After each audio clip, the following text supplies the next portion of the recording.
Oke. Oke, kita lanjut ke materi proportion atau perbandingan. Nah, untuk perbandingan ini ada dua jenis, yaitu perbandingan senilai dan juga perbandingan tidak senilai. Untuk perbandingan senilai, kalau kita punya X berbanding senilai dengan Y, kita bisa tuliskan bahwa X1 per X2 sama dengan Y1 per Y2. Sementara kalau dia perbandingan berbalik tidak senilai, kita bisa tuliskan X1 X2 sama dengan Y1 Y2. Ini kalau berbalik nilai. Oke, kemudian kita coba kerjakan soal nomor satu dulu. A, B, C, D, dan E adalah titik-titik yang berurutan dalam sebuah garis. Nah, kita gambarkan dulu. Kita punya garis, anggaplah seperti ini. A, B, C, D, dan E. Kemudian kita punya beberapa perbandingan, yaitu AB per BC, BC per CD, CD per DE. Nah, kita harus mencari berapakah nilai dari AC per BE. Nah, gimana kita cara mengerjakan soal ini? Pertama, kita nyatakan dulu AC itu sama BE itu dalam yang lain.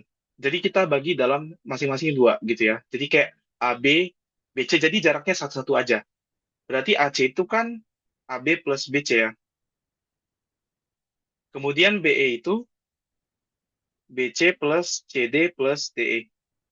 Nah, biar simpel, cara ngerjain soal ini adalah semuanya kita nyatakan dalam DE. Jadi gimana caranya? AB per DE itu harusnya sama dengan AB per BC kali BC per CD kali CD per DE. Jadi kita dapatkan sepertiga kali seperempat kali setengah. Sehingga kita dapatkan sama dengan 1/24. Oke, 1/24. Kemudian yang kedua, untuk BC per DE juga masih sama. BC per DE juga gitu. Kita dapatkan nanti BC per DE harusnya sama dengan 1/8. Kemudian yang terakhir, CD per DE setengah seperti yang udah kita punya di soal. Nah, kemudian kita masukin satu-satu ke persamaan ini. Kita tinggal gantikan AB dengan seperempat DE, kan AB per DE sama dengan 1/24, sehingga AB sama dengan 1/24 DE, gitu kan? Kemudian si BC juga sama dengan 1/8 DE, dan juga si DE ya DE, gitu. Jadi kita tinggal masukin masing-masing ke sini, nanti kita tinggal menyelesaikan bentuk pecahan yang ada di situ. Kurang lebih gitu. Kayaknya kita nggak usah kerjakan sampai habis ya. Saya nanti adik-adik harusnya udah bisa kerjakan, tinggal satukan semua koefisiennya. Ada pertanyaan untuk soal ini? Soal nomor satu?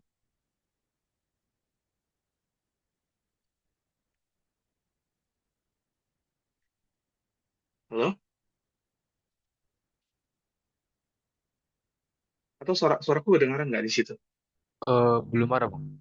Belum ada? Oke, baik.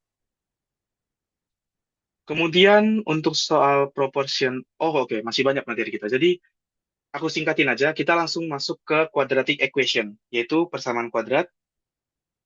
Oke, kita kerjakan soal nomor satu aja kali ya. Jadi kita kerjakan soal nomor satu-satu aja masing-masing. Oke, persamaan kuadrat. Persamaan kuadrat itu adalah persamaan yang bentuknya adalah ax kuadrat plus bx plus c sama dengan 0. Dan untuk menyelesaikan persamaan kuadrat, nah untuk menyelesaikan persamaan ini khususnya, kita tinggal melakukan kuadrat di situ kan.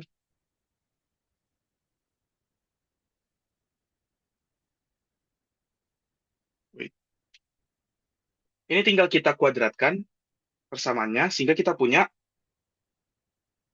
x ditambah akar x plus 11 ditambah 2 dikali akar x plus 11 ditambah dikali akar x dikurang akar x plus 11 terus ditambahkan dengan x dikurang akar x plus 11 ini sama dengan 16. Ini kita habis karena masing-masing itu adalah Ya, dia habis karena masing-masing akar X plus 11 gitu ya. X ditambah X itu jadi 2X.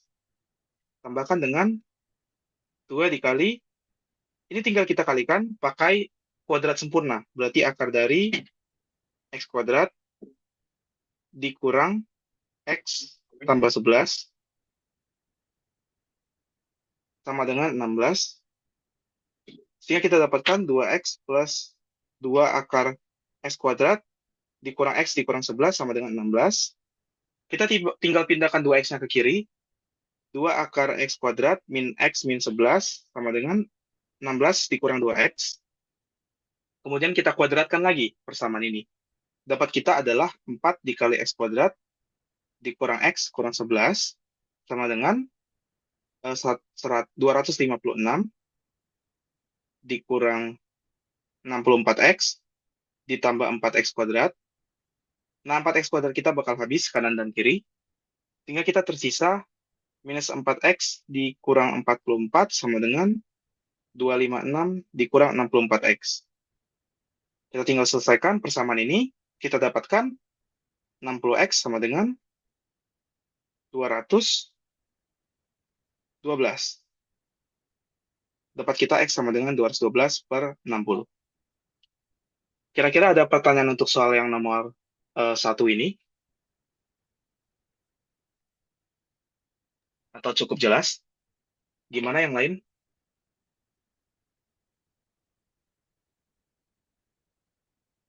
Siap, Joshua. Aman? Oke.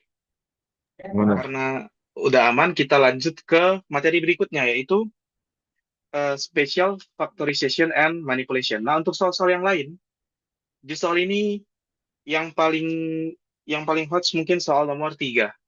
Oke, jadi Adi bisa coba kerjakan soal nomor 3 nanti ya. Aku akan kasih penyelesaiannya di grup. Kemudian untuk special factorization ini maksudnya adalah beberapa faktorisasi yang bisa kita gunakan untuk menyelesaikan soal-soal terkait aljabar. Ada beberapa. Yang pertama, A kuadrat min B kuadrat itu sama dengan A min B dikali A plus B. Kemudian, A pangkat 3 min B pangkat 3 itu sama dengan A min B dikali A kuadrat plus AB plus B kuadrat. Kemudian A pangkat 3 plus B pangkat 3 itu sama dengan A plus B dikali A kuadrat min AB plus B kuadrat. Gitu. Jadi, untuk soal ini kita bisa, nah untuk soal nomor 1 kira-kira kita pakai persamaan yang mana nih untuk menyelesaikan soal ini? Manipulasi mana yang kita gunakan? Ada yang bisa jawab? Halo? Oke, nggak apa-apa. Sama, Bang. Zin. Yang pertama, oke. Jadi kita gunakan yang pertama, betul.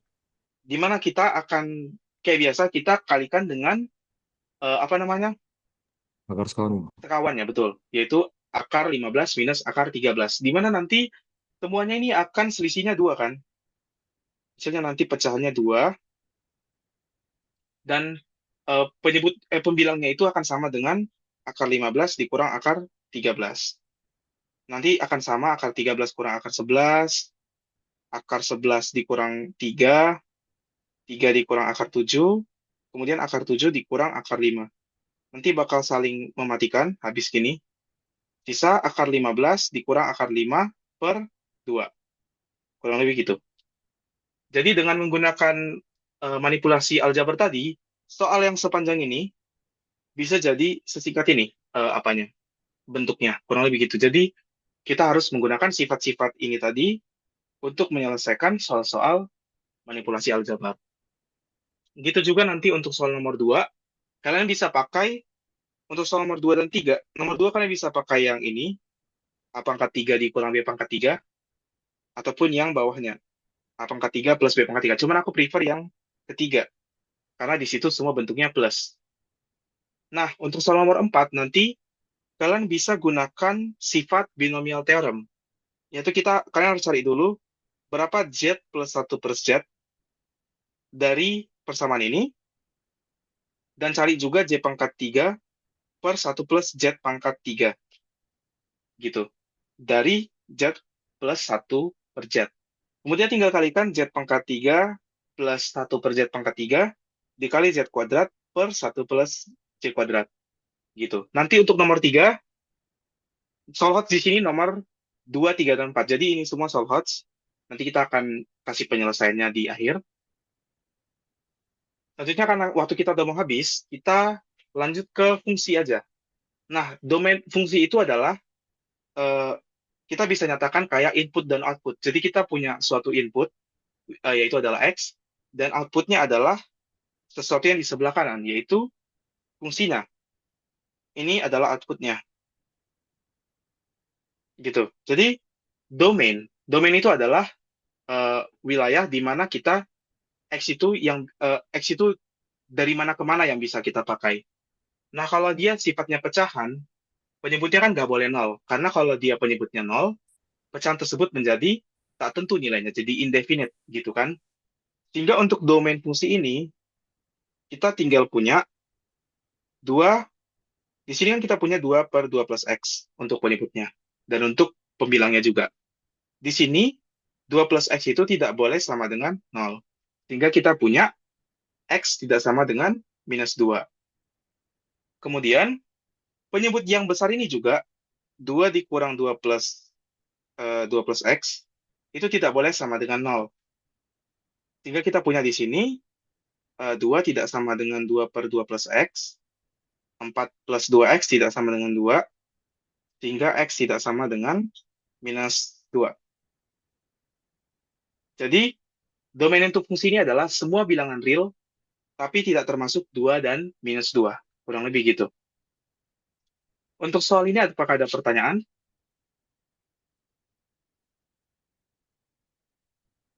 Atau enggak ada? Sudah jelas, Bang.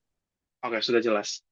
Oke, kemudian maaf banget ya, jadi kalau aku agak-agak buru-buru menjelaskan materinya, karena aku cuma punya dikasih waktu 1 jam, karena habis ini kita ada fisika. Jadi untuk soal nomor 2, 3, dan 4, ini semua berhubungan dengan, 2 dan 3 berhubungan dengan nilai mutlak. Jadi kalau ada yang tahu nilai mutlak itu adalah, eh, nilai mutlak itu kurang lebih gini.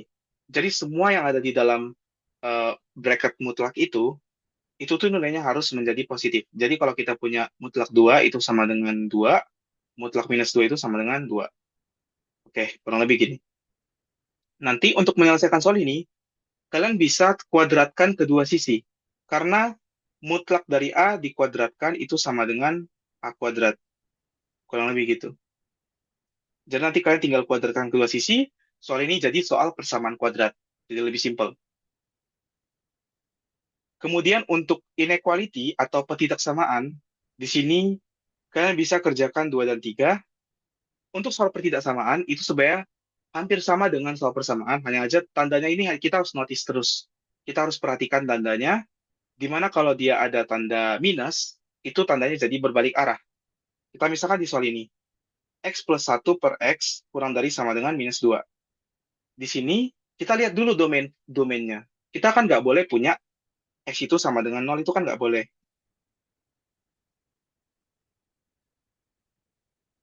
Bentar ya. Oke. Bentar. Wait.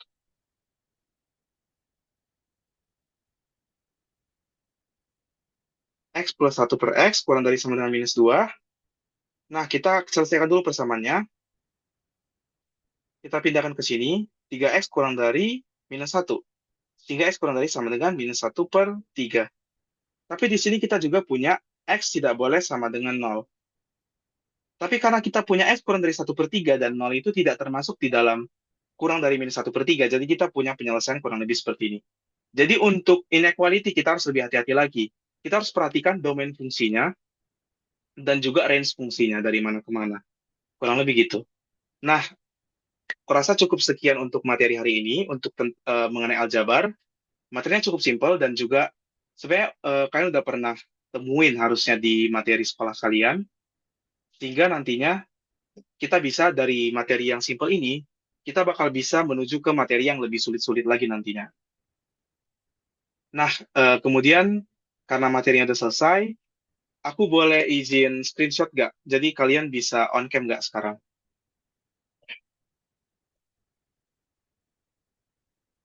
Ya, kalau bisa on cam silakan on cam ya. Jadi aku bakal pakai screenshot ini sebagai bukti kalau adik-adik hadir pada hari ini. Jadi ini kayak semacam absensi kalian lah gitu. Oke, karena oke yang nggak bisa on cam nggak apa-apa.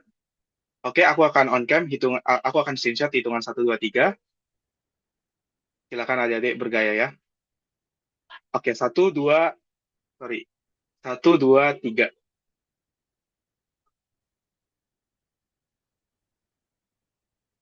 Oke, sekali lagi 1 2 3. Oke, terima kasih karena waktunya udah habis. Sebelum kita mengakhiri pertemuan ini, aku mau ngasih tahu ke kalian kalau misalnya kalian ada pertanyaan, silakan ditanyakan di grup. Karena di situ kita ada aku sebagai tutor dan juga TA yang bisa membantu kalian buat ngejawab soal-soal yang mungkin kalian kurang pahami. Dan juga kalau misalnya ada materi yang kurang jelas, bisa disampaikan juga di sana. Dan juga kalau ada feedback, misalnya terlalu cepat atau gimana, bisa kasih feedback supaya aku bisa misalnya kurangin materinya biar lebih dikit ataupun misalnya soalnya mungkin aku bikin soal yang lebih mudah ataupun yang lebih susah, tergantung preferensi kalian masing-masing. Jadi silakan kalian gunakan grup itu sebagai wadah untuk bertanya, ataupun bisa juga di Google Classroom. Oke, sekian untuk hari ini. Terima kasih banyak atas partisipasinya.